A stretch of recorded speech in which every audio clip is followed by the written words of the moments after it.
Part 2. The Awakening.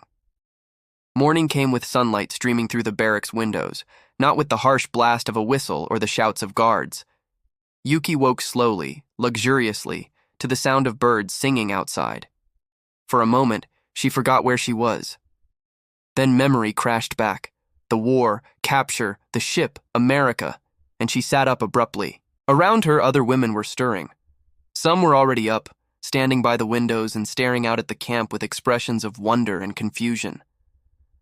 The smell of cooking food drifted through the air, rich and savory, making Yuki's stomach growl with shameful eagerness. "Is this what every morning will be like?" asked Hana from across the room. She looked younger than her 22 years, her face soft with sleep and uncertainty. "I suppose we'll find out," Yuki replied, climbing out of bed. Her body felt rested in a way it hadn't in months. The mattress had been soft, the blanket warm. She had slept 8 uninterrupted hours, something that had been impossible in the field hospitals where emergencies came at all hours. Mrs. Kowalski appeared at the door, rapping sharply. "Ladies, breakfast in 30 minutes. Get dressed and be ready for roll call in the yard." The women hurried into their clothes, the simple cotton dresses and sturdy shoes they'd been issued. No more military uniforms, no more reminders of their service, just plain civilian clothing in various sizes. Yuki's dress was slightly too large, but it was clean and whole, without patches or stains. Roll call took place in the central yard. All the women from the various barracks lined up while American soldiers with clipboards checked names. The process was efficient, but not harsh. When one elderly woman stumbled, a soldier caught her elbow to steady her, then helped her to the front of her line so she wouldn't have to stand as long. Colonel Harrison addressed them briefly. "Good morning. Today you will receive work assignments and orientation to the camp facilities. Remember the rules. Cooperation earns privileges. Resistance earns nothing but your own discomfort. Dismissed to breakfast." The mess hall was a large building with long tables and benches. As the women filed in, they saw American soldiers preparing to serve food from behind a counter. This in itself was shocking.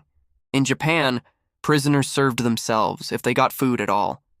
Here, the enemy soldiers were serving them. Yuki took her place in line, tray in hand.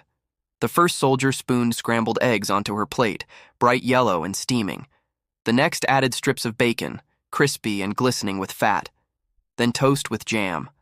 A cup of coffee with real sugar and cream. And a small orange on the side. She carried her tray to a table in a daze. The other women sat down around her, equally stunned. For a long moment, no one ate. They simply stared at their plates.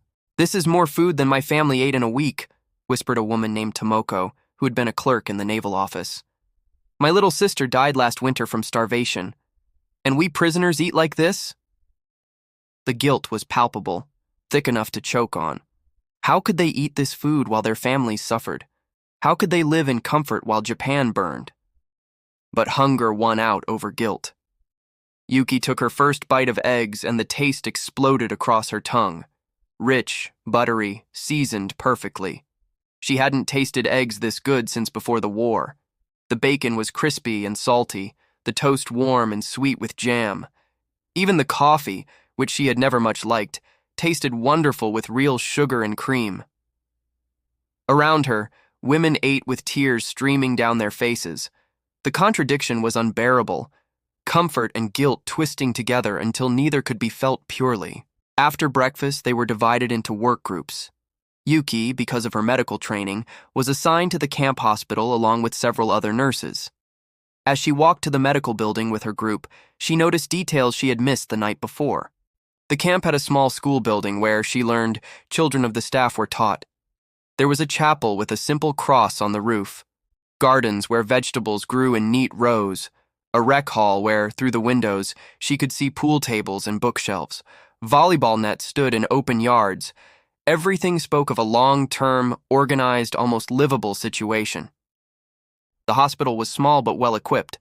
An American doctor, Captain James Morrison, husband to the nurse who had first examined Yuki, greeted them with a firm handshake. He was a tall man with kind eyes and steady hands that spoke of years of practice. "Ladies," he said through the interpreter, a Japanese-American woman named Betty Tanaka.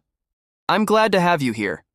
We have a small infirmary that serves the camp population, both American staff and prisoners. I understand several of you are trained nurses. I'd like you to help care for sick or injured prisoners. Your own people will trust you more than they trust me. Is that acceptable?" Yuki stepped forward. "Doctor, may I ask a question?" "Of course. Why do you need us? You have American nurses." Captain Morrison smiled slightly.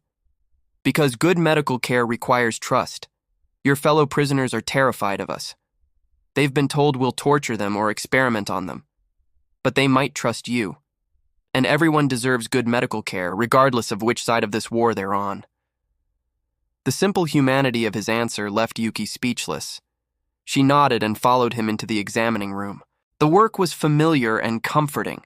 They organized supplies, prepared examining rooms, and began seeing patients. The first was an older woman with a persistent cough. Yuki examined her gently, listening to her lungs and taking her temperature. The woman clutched Yuki's hand. "Are they going to hurt me?" she whispered. "No," Yuki assured her. "The doctor only wants to help. I'll be here with you." Captain Morrison's examination was thorough but gentle. He diagnosed bronchitis, prescribed antibiotics, and gave specific instructions for rest and fluids. The woman left with medicine in hand, confused but relieved. Patient after patient came through. Minor injuries, lingering illnesses from poor nutrition during the war, stress-related ailments. Captain Morrison treated each with the same careful attention he would give to an American soldier. He explained diagnoses, answered questions, and ensured everyone understood their treatment plans. During a break, Yuki found herself alone with Betty Tanaka, the interpreter. Betty was Nisei, second-generation Japanese-American, born in California. She had the face of a Japanese woman, but the confident bearing of an American. "You look confused," Betty observed, pouring them both cups of tea. "I am," Yuki admitted. "This is all so different from what we were told." Betty smiled sadly. "I know what you were told. That Americans are demons who torture prisoners. That we're barbaric and cruel. But Yuki-san, those are lies. America isn't perfect, but it tries to be decent. It tries to treat people fairly. But we're the enemy." "You're prisoners of war," Betty corrected, "which means you have rights under international law, rights that America respects. You're still human beings, and that matters here." "In Japan," Yuki said slowly, "we don't treat prisoners this way." "I know." Betty's voice was gentle. "And that's something your country will have to reckon with when the war ends. But you're here now, and you'll be treated well. Try to accept that." Yuki sipped her tea, letting the warmth spread through her chest. "Betty-san, may I ask you something personal?" "Of course." "Do you consider yourself Japanese or American?"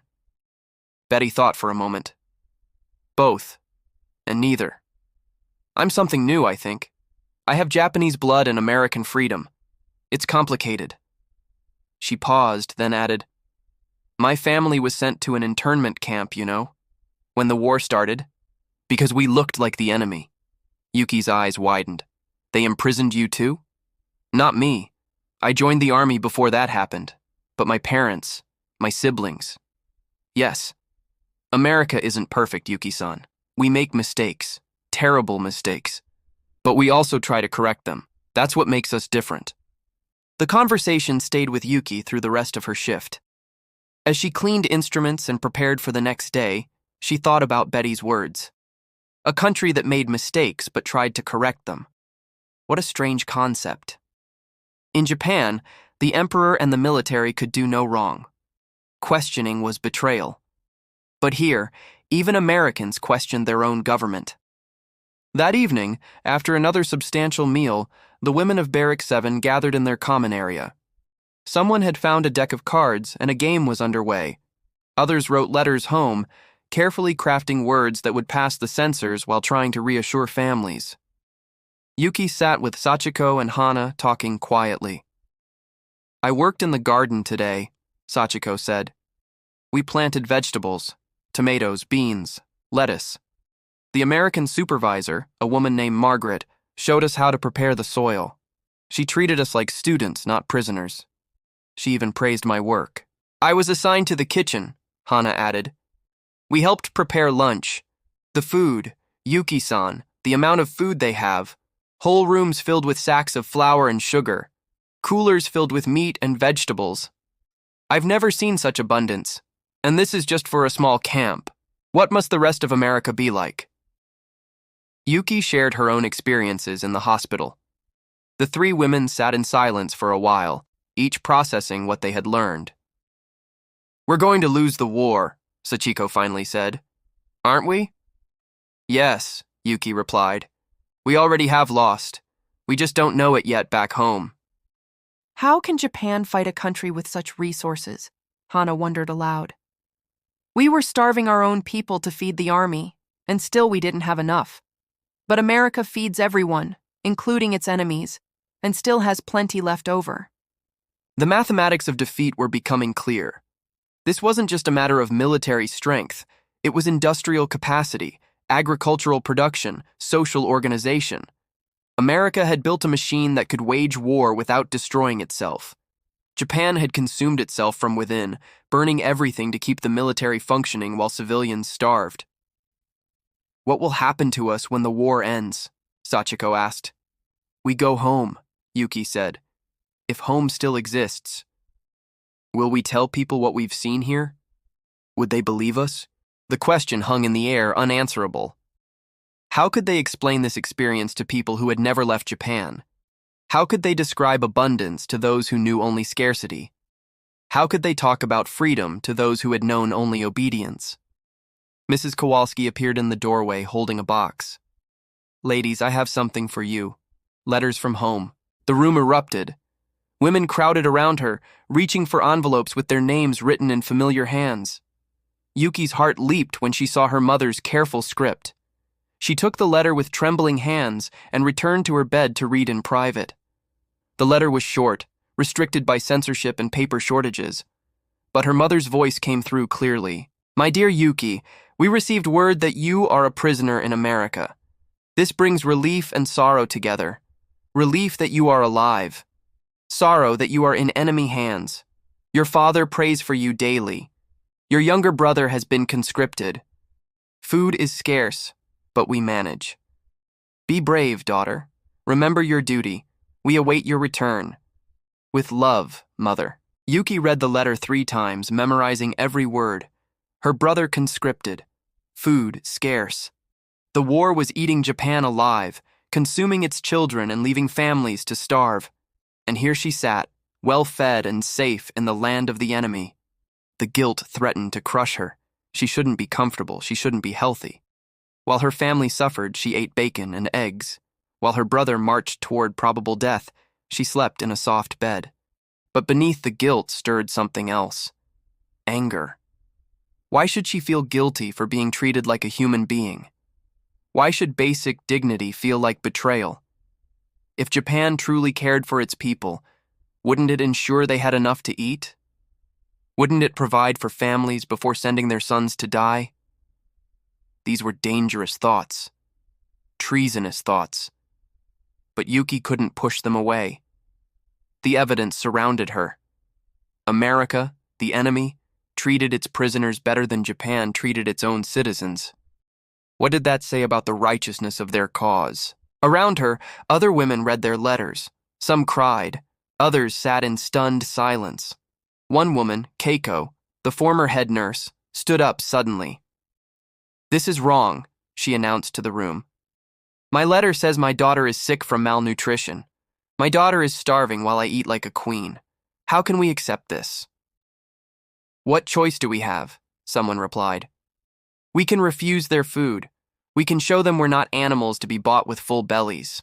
That's foolish, Yuki said, surprising herself by speaking up. Starving ourselves won't help our families.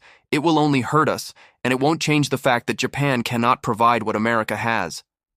How dare you? Keiko hissed. You speak like a traitor. I speak like someone who has eyes, Yuki shot back. We've been lied to, Keiko-san, about America, about the war, about everything, and continuing to believe those lies won't make them true. The room fell silent. Yuki's heart pounded. She had crossed a line, spoken the unspeakable. But she couldn't take it back, and she realized she didn't want to. Keiko's face worked with emotion, anger, confusion, fear. Finally, she sat down heavily. "My daughter," she whispered. "My little girl is starving." Sachiko moved to sit beside her, putting an arm around the older woman's shoulders. "We all have families suffering, but making ourselves suffer won't help them. All we can do is survive and hope to return to them when this is over." Slowly, the tension in the room eased. Women returned to their letters, their conversations, their card games. But something had shifted. The first crack had appeared in their collective certainty. Seeds of doubt had been planted, and in the fertile soil of experience, they would grow. That night, Yuki lay awake again, but this time, not from fear. She was thinking about the future. When the war ended, what kind of Japan would she return to? A Japan that had learned from defeat, or one that would cling to its old ways, denying reality even as it crumbled? And more importantly, who would she be? Could she go back to being the obedient, unquestioning woman she had been? Or had America changed her irreversibly? Through the window, she could see American guards patrolling the fence line. They moved casually, even lazily, without the rigid intensity of Japanese soldiers. One paused to light a cigarette, leaning against a post to smoke. Another laughed at something his companion said. They didn't look like oppressors or demons. They looked like tired men doing a job, probably missing their own families, counting the days until they could go home. The enemy was human. That was the most dangerous revelation of all.